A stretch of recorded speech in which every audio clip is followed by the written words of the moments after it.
Welcome back to Devi's kitchen. ரொம்ப நாளைக்கு அப்புறங்க கிட்டத்தட்ட புரட்டாசி சஷ்டியெல்லாம் முடிஞ்சு இன்றைக்கி தான் ஃபஸ்ட் டைம் வந்து நான் நான்வெஜ்ஜே செய்கிறேன்.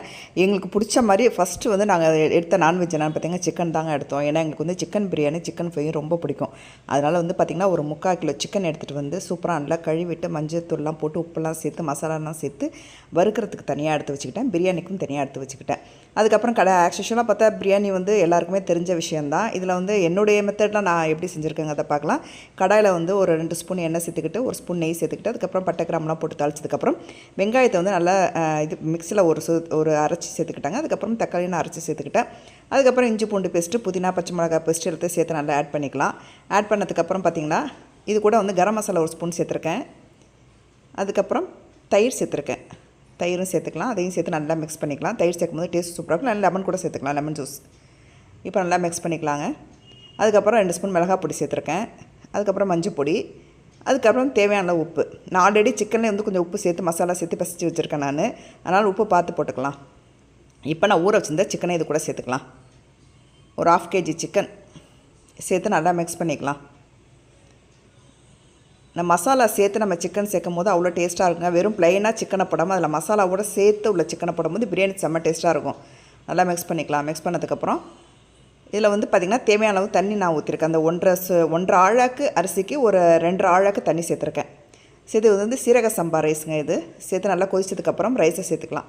சேர்த்து குக்கரை மூடிடலாங்க. கரெக்டாக ஒரு 10 நிமிஷம் தான். ஃபஸ்ட்டு விசில் ஹையில் வச்சுட்டு அதுக்கப்புறம் சிம்மில் வச்சுட்டு 10 நிமிஷத்தில் அடுப்பு ஆஃப் பண்ணிடணும். இப்போ வறுக்கிறதுக்கு வந்து ஆல்ரெடியே வந்து மசாலா போட்டு நான் வந்து எடுத்து வச்சுட்டேன் சிக்கனை. இப்போ எண்ணெய் ஊற்றிக்கலாம். எண்ணெய் ஊற்றுறதுக்கு எண்ணெய் நல்லா காஞ்சதுக்கப்புறம் நான் மசாலாவில் பரட்டி வச்சுருந்த சிக்கனை இது கூட சேர்த்துக்கிட்டேன். சேர்த்து வந்து பார்த்திங்கன்னா கொஞ்சம் நேரம் ஒரு 5 நிமிஷம் சிம்மில் இருக்கட்டும். ஒரு 5 மினிட்ஸ் சிம்மில் வச்சதுக்கப்புறம் அது மேலே கருவேப்பிலை, ஏன்னா கருவேப்பிலை போடும்போது கொஞ்சம் வாசனையாக இருக்கும். அந்த சிக்கன் ஃப்ளேவர் வந்து நல்லாயிருக்கும். இப்போ கருவேப்பிலையை சேர்த்ததுக்கப்புறம் நம்ம மூடி வச்சிடலாங்க. அடுப்பு சிம்மில் வச்சிடலாம். ஹையில் வைக்க வேணாம். ஹையில் வச்சா தீஞ்சு போயிடுங்க. அதனால் இப்போ சிம்மில் வச்சுட்டு அப்பப்போ நான் வந்து பரட்டி விட்டுக்கிட்டே இருக்கலாம் சிக்கனை.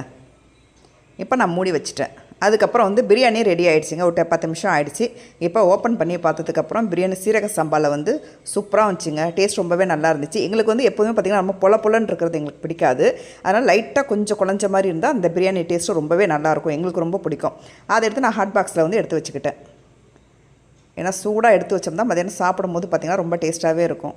இப்போ எடுத்து நான் தனியாக எடுத்து மூடி வச்சுக்கலாம். இதுக்கப்புறம் இந்த அடுப்பில் வந்து மூடி போட்டு மூடிடுங்க. மூடிட்டு வந்து சிம்மில் வச்சு ஒரு 1/2 மணி நேரமாவது நம்ம வந்து பார்த்து வறுக்கணும். இதை நம்ம வந்து ஹையில் வச்சு ரொம்ப வறுத்தோம்னா தீஞ்சு போயிடும். எல்லா விதமான மசாலாவும் கலந்துருக்கேன். இந்த கடையில் வாங்குகிற மசாலாலாம் கிடையாது.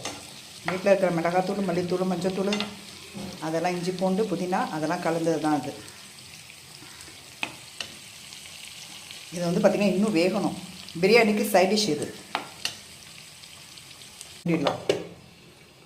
2 ஆனியன் எடுத்து வச்சுருக்காங்க. இது வந்து பார்த்திங்கன்னா தயிர் பச்சடிக்கு.